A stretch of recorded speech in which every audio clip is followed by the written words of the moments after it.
Okay, here we are, Matthew Russell Lee, Inner City Press, here in Foley Square at the Southern District of New York Courthouse today. It's drizzling, but we're here. Why are we here? Well, we're going to begin with something of a scoop.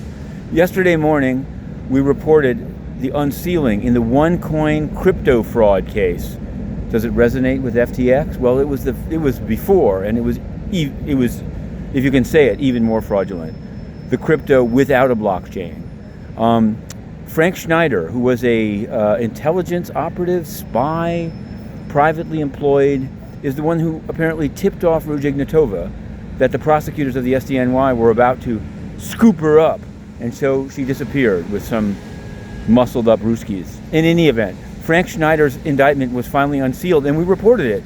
And I ran to the magistrate's court because my assumption is, and it usually is the case, that when complaints are unsealed, this means it's in connection with a court appearance. But it did not appear yesterday. Now, through sources, I've learned that there is something of an inbound flight coming today. We'll have more on that.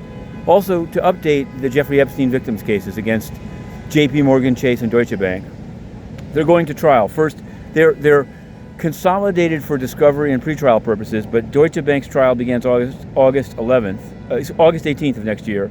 JP Chase on September 5th. JP Chase separately is going to devote $1 billion to turning home ownership opportunities into rentals.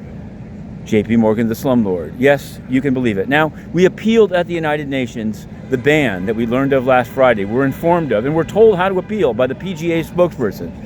Gilles Michaud, still no answer. Now, there's a group called UNCA. It's the UN Correspondents Association. So they talk about press freedom, but actually they're quite against it.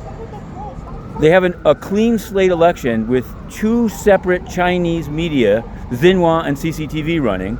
They have IRIB. It's an Iranian broadcaster that broadcasts forced confessions. And they're going to be celebrating and selling access to Antonio Guterres on December 9th. Who's going to show up? Who's going to bless this type of forced confession broadcaster? To be continued.